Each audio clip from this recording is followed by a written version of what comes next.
नमस्कार। आज के इस एक्सप्लेनर में आपका बहुत बहुत स्वागत है। आज हमारा मिशन भारत की सबसे लंबी और सबसे महत्वपूर्ण नदी प्रणाली यानी गंगा नदी तंत्र को पूरी तरह से डिकोड करना है। देखिए, तथ्यों को सिर्फ रटने से काम नहीं चलेगा। आज हम एकदम लॉजिकल तरीके से समझेंगे कि ये नदियां ऐसा व्यवहार क्यों करती हैं, अपना रास्ता कैसे चुनती हैं और उन खास भौगोलिक जंक्शंस पर आखिर कौन सा विज्ञान काम कर रहा है। तो चलिए, बिना किसी देरी के सीधे इस विषय में उतरते हैं और इस पूरी पहेली को सुलझाते हैं। आज के हमारे इस रोडमैप पर एक नज़र डाल लेते हैं। हम शुरुआत करेंगे पंचप्रयाग में नदी के जन्म से, फिर इसके मैदानी सफ़र और प्रमुख राज्यों से होते हुए आगे बढ़ेंगे। इसके बाद सहायक नदियों को याद रखने की कुछ बहुत ही शानदार और आसान ट्रिक्स डिकोड करेंगे। कोसी और सोन नदी के अजीबोगरीब रहस्यों पर बात करेंगे और अंत में फरक्का बैराज के इंजीनियरिंग से लेकर नदी के सबसे अहम इकोलॉजिकल चमत्कारों को समझेंगे। तो चलिए शुरुआत करते हैं हमारे पहले पड़ाव से, पंचप्रयाग यानी गंगा का जन्म। बचपन से ना हम सब यही सुनते आए हैं कि गंगा सीधे गोमुख से निकलती है, लेकिन रुकिए, असल में गोमुख से भागीरथी निकलती है। इस पूरे सिस्टम को समझने के लिए भागीरथी को थोड़ी देर के लिए साइड में रखना होगा। इसके बजाय इमेजिन कीजिए एक बहुत ही पुराना, चौड़ा और प्राकृतिक हाईवे जिसका नाम है अलकनंदा। ये सतोपंथ ग्लेशियर से निकलकर नीचे की तरफ बह रहा है। अब पहाड़ी इलाकों में ढलान इतनी तेज होती है कि अगल बगल के घाटियों से कई छोटी बड़ी नदियां बहुत ही भयानक स्पीड के साथ आकर इस मुख्य हाईवे से टकराती हैं। ये टक्कर, ये मिलन बहुत ही प्रचंड होता है, क्योंकि ये नदियां अपने साथ सिर्फ पानी नहीं बल्कि ग्लेशियर की बर्फ, बड़ी बड़ी चट्टानें और बहुत सारा मलबा लेकर आती हैं। और इन्हीं संगम स्थलों को हमारे यहाँ प्रयाग कहा जाता है। अब बात आती है एग्जाम्स की। एग्जाम्स में इन पांचों प्रयागों का उत्तर से दक्षिण का सही क्रम याद रखना सच में किसी बुरे सपने जैसा लगता है। विकल्प देखकर ऐसा लगता है जैसे दिमाग में ही नदियों की बाढ़ आ गई हो। लेकिन टेंशन मत लीजिए, इस पहेली को हमेशा के लिए सुलझाने का एक बहुत ही अचूक जुगाड़ है हमारे पास। बस इस छोटे से वाक्य को याद रखिए। विष्णु के नंद के कान में रुद्र और देव बसे। सुनने में ये किसी पुराने श्लोक जैसा जरूर लगता है, लेकिन यकीन मानिए, भूगोल के सवालों का ये सबसे पक्का इलाज है। आइए इसे डिकोड करते हैं। ये निमोनिक बिल्कुल जादुई तरीके से काम करता है। अलकनंदा तो हमारा हाईवे है, वो तो हर जगह कॉमन रहेगी। अब उत्तर से दक्षिण का क्रम देखिए। विष्णु से विष्णु प्रयाग, जहां धौली गंगा मिलती है। नंद से नंद प्रयाग, जहां नंदाकिनी मिलती है। ये तो याद रखना सबसे आसान है। कर्ण यानी कर्ण प्रयाग, जहां पिंडर नदी आकर मिलती है। फिर रुद्र से रुद्रप्रयाग, जहां केदारनाथ से आने वाली मंदाकिनी अपना जल मिलाती है। और अंत में देव यानी देवप्रयाग, जहां गोमुख से आने वाली भागीरथी मिलती है ना कमाल का तरीका? ये क्रम दिमाग में एकदम छप जाता है। तो यहाँ सबसे अहम पॉइंट क्या है? वो ये कि देवप्रयाग ही इस पूरी कहानी का असली क्लाइमैक्स है। यही वो सबसे महत्वपूर्ण जंक्शन है जहां अलकनंदा और भागीरथी का पानी आपस में भारी वेग से टकराकर एक होता है। और इसी पॉइंट पर इस विशाल संयुक्त धारा को पहली बार ऑफिशियली गंगा का नाम मिलता है। यानी तकनीकी रूप से देवप्रयाग से पहले गंगा नाम की कोई नदी एग्जिस्ट ही नहीं करती। अलर्ट! यहाँ पर एक बहुत ही क्लासिक नेगेटिव मार्किंग ट्रैप है जिससे बचना बहुत जरूरी है। जब भी एग्जाम में सवाल आता है कि भारत का सबसे ऊंचा बांध यानी टिहरी बांध किस नदी पर है, तो बहुत से लोग जल्दबाजी में गंगा पर टिक कर देते हैं। लेकिन ध्यान रखने वाली बात यह है कि टिहरी बांध इस देवप्रयाग वाले जंक्शन से बहुत ऊपर बना हुआ है। इसका सीधा सा मतलब है कि टिहरी बांध केवल और केवल भागीरथी नदी पर बना है, गंगा पर नहीं। परीक्षक ठीक यहीं अपना जाल बिछाते हैं, तो इसमें बिल्कुल नहीं फंसना है। आगे बढ़ते हैं हमारे दूसरे हिस्से की तरफ, मैदानी सफर और प्रमुख राज्य। हरिद्वार में जैसे ही ये नदी पहाड़ी घाटियों को छोड़कर समतल मैदानों में प्रवेश करती है, इसका पूरा का पूरा कैरेक्टर ही बदल जाता है। ढलान खत्म होने की वजह से यहाँ नदी चौड़ी हो जाती है और एकदम शांत बहने लगती है। और याद रहे, ये कोई छोटी मोटी नदी नहीं है। गंगा भारत की सबसे लंबी नदी है।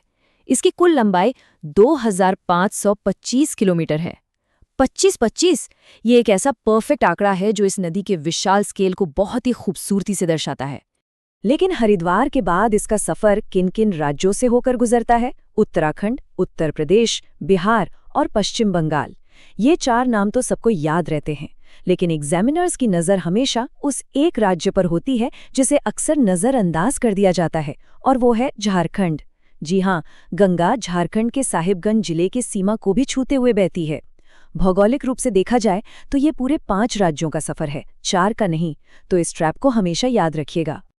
अब अगर हम राज्य स्तरीय भूगोल की बात करें, खासकर यूपी की, तो ये जानना बहुत जरूरी हो जाता है कि गंगा यूपी में एंट्री कहाँ से लेती है और एग्जिट कहाँ से करती है। इससे याद रखने के लिए एक बहुत ही सिंपल सी B2B यानी B2B ट्रिक का इस्तेमाल कीजिए। गंगा राज्य के बिजनौर जिले से मैदानों में प्रवेश करती है और सबसे पूर्वी जिले बलिया से होते हुए बिहार राज्य में चली जाती है। बिजनौर और बलिया दोनों ब से शुरू होते हैं। ये यूपी के भूगोल का एक बहुत ही सॉलिड एंकर पॉइंट है। चलिए अब आते हैं तीसरे भाग पर, सहायक नदियां, उनको याद रखने की ट्रिक और गंगा का विशाल डेल्टा। अपनी इस 2525 किलोमीटर लंबी यात्रा में गंगा बिल्कुल अकेली नहीं बहती, बल्कि कई सहायक नदियां इसमें अपना पानी मिलाती हैं। लेकिन उन सहायक नदियों पर जाने से पहले हमें ये समझना होगा कि नदी के साथ बंगाल पहुंचने पर क्या होता है। 2000 किलोमीटर से ज्यादा के सफर में गंगा अपने साथ करोड़ों टन मिट्टी और गाद लेकर आती है। बंगाल पहुंचते पहुंचते जमीन की ढलान एकदम शून्य हो जाती है, पानी रुक सा जाता है और नदी इस भारी मलबे को आगे नहीं धकेल पाती। नतीजा, नदी अपना रास्ता खुद ही ब्लॉक कर लेती है और 2 मुख्य धाराओं में बंट जाती है। एक है हुगली, जो दक्षिण की ओर मुड़कर भारत में बहती है और इसी के किनारे कलकत्ता का मशहूर बंदरगाह है, और दूसरी है पद्मा, जो पूर्व की ओर बांग्लादेश में प्रवेश कर जाती है और इस विशाल डेल्टा की मुख्य शाखा बन जाती है। चलिए अब वापस चलते हैं उन सहायक नदियों की तरफ जो हिमालय की ओर से आती हैं। इन्हें बाएं तट यानी लेफ्ट बैंक की नदियां कहा जाता है। अब इन्हें पश्चिम से पूर्व के सही क्रम में याद रखना भी किसी बड़े सिरदर्द से कम नहीं है। लेकिन घबराइए मत, इसके लिए भी एक बहुत ही शानदार निमोनिक है हमारे पास। रामू गोमती का घाघरा गंडक की कोसी में महान है। आइए देखते हैं कि ये मजेदार ट्रिक कैसे काम करती है। ये एक अकेला वाक्य पूरी की पूरी भौगोलिक पहेली को चुटकियों में सुलझा देता है। रामू से रामगंगा, फिर गोमती, फिर घाघरा, उसके बाद गंडक, फिर कोसी और अंत में महान से महानंदा। है ना एकदम परफेक्ट? ये पश्चिम से पूर्व का एकदम सटीक क्रम है। इस एक ट्रिक से आप भूगोल के अनुक्रम आधारित यानी सीक्वेंस वाले सवालों को बिना किसी कंफ्यूजन के आसानी से सॉल्व कर सकते हैं। अब रुख करते हैं चौथे और सबसे दिलचस्प हिस्से का, कोसी और सोन नदी के रहस्य। गंगा प्रणाली की ये 2 नदियां अपने अजीबोगरीब बर्ताव के लिए जानी जाती हैं, जो भूगोल के सामान्य नियमों को ही चुनौती दे डालती हैं। सबसे पहले बात करते हैं कोसी नदी की। नेपाल के ऊंचे और अस्थिर हिमालय से भारी मात्रा में चट्टानें और गाद लेकर ये नदी बहुत ही भयानक वेग से नीचे आती है। लेकिन जैसे ही ये बिहार के सपाट मैदानों में एंट्री लेती है, इसकी स्पीड अचानक ब्रेक लग जाने की तरह रुक जाती है। ये पूरी प्रक्रिया बिल्कुल एक बंद पाइप की तरह है। सारा भारी मलबा तलहटी में जमा हो जाता है और मुख्य रास्ता ही ब्लॉक हो जाता है। अब पीछे से आ रहे पानी का प्रेशर इतना ज्यादा होता है कि वो अपने ही किनारे तोड़कर एक नया रास्ता बना लेता है।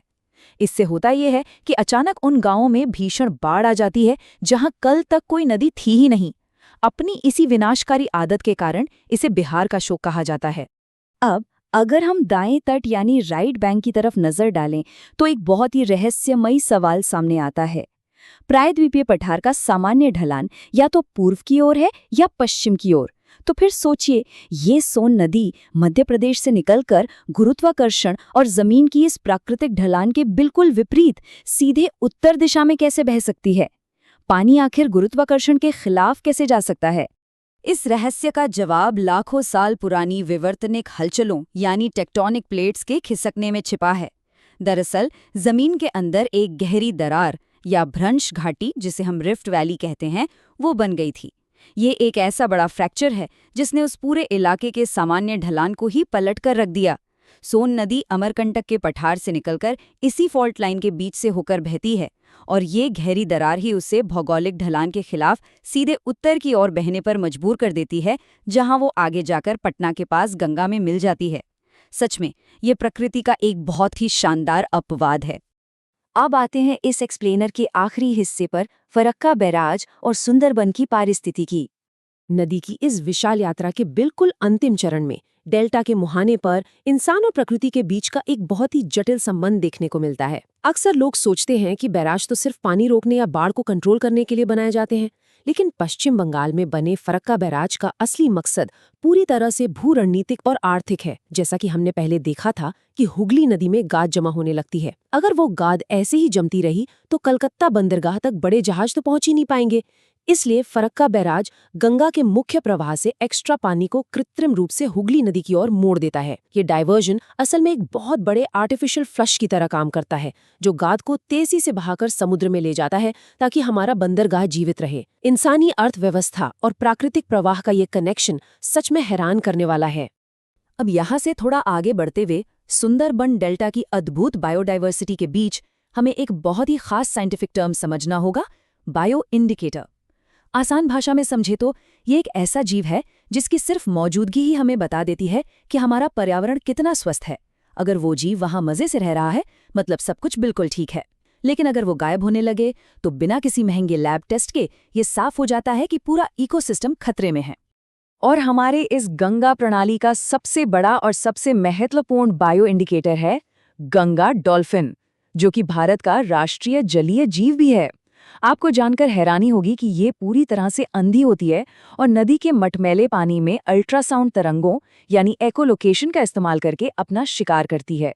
लेकिन इसकी सबसे बड़ी खासियत यह है कि गंगा डॉल्फिन केवल और केवल 100% शुद्ध और मीठे पानी में ही जिंदा रह सकती है। ये जरा सा भी प्रदूषण बर्दाश्त नहीं कर सकती।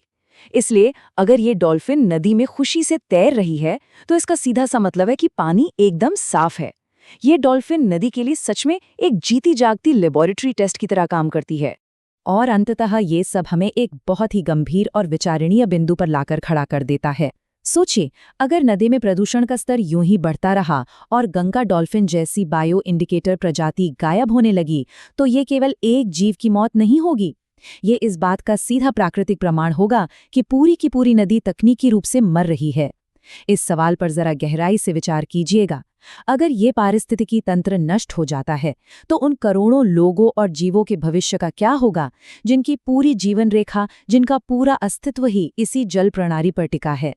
प्रकृति के संरक्षण और हमारे खुद के अस्तित्व के बीच का ये नाजुक संतुलन ही आज की सबसे बड़ी चुनौती है।